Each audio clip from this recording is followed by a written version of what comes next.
Franklin Roosevelt came in at the Depression. He didn't solve the Depression, but he provided the leadership. He made people feel good. The Depression stayed. Then the Second World War came, lifted us out of the Depression, but there was the Second World War. The Republicans were toast.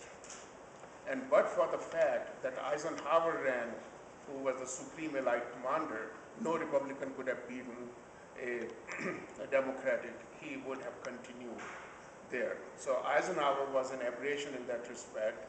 Kennedy was the reassertion of that Democratic majority formed by the country who thought the country was better in the hands of the Democrats. Similarly, when Reagan won the Cold War, this country decided they were better in the hands of the Republicans. And the loss of the senior Bush was an aberration because of his breaking the pledge with his own base. If he hasn't done that, he would have won. And we would have had a Republican president continued from Reagan up to now. Now the country is in serious crisis, or at least that is the way it has been portrayed. We have an energy problem. Our standing in the world has declined. Our power in the world has declined. We have inflation. We have subprime. But when you examine that closely, all these problems are going to disappear like as if in smoke.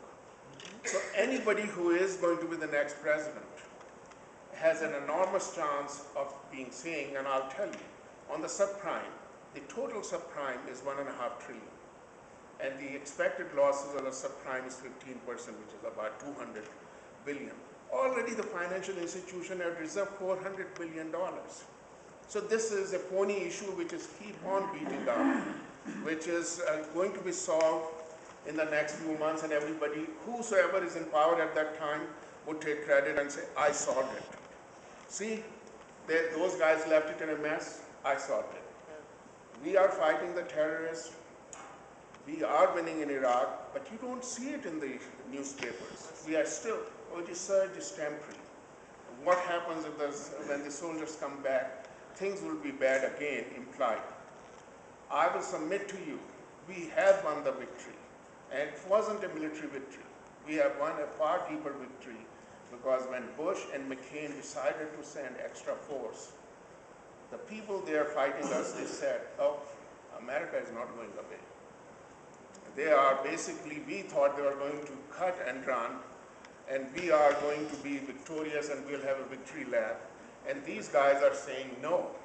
And we are 300 million people, we can send 5 million people if we choose to. That these people have sent 35,000, they'll send 500,000.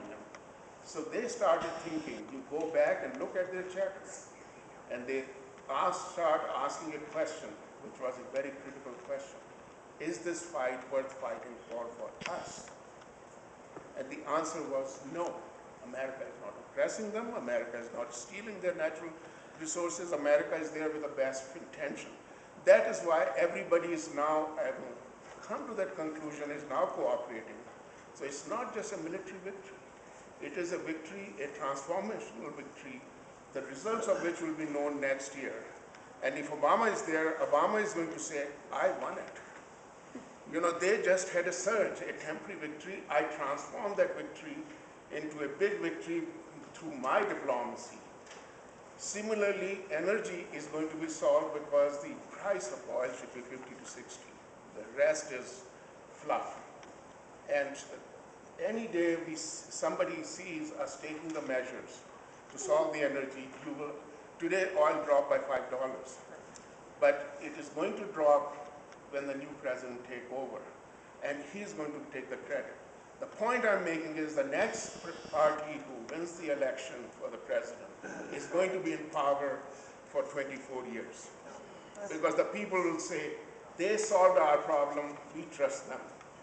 You're here.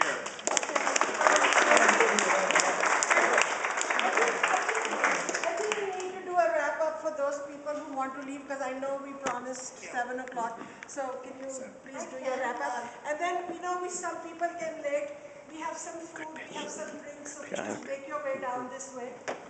Well, my wrap up is a call to action. You all have this sheet. You all have friends. We have got to fund the McCain campaign. That's it. Thank you so much, Simeon, Malik, and my hosts. Thank you all for coming. Let's give our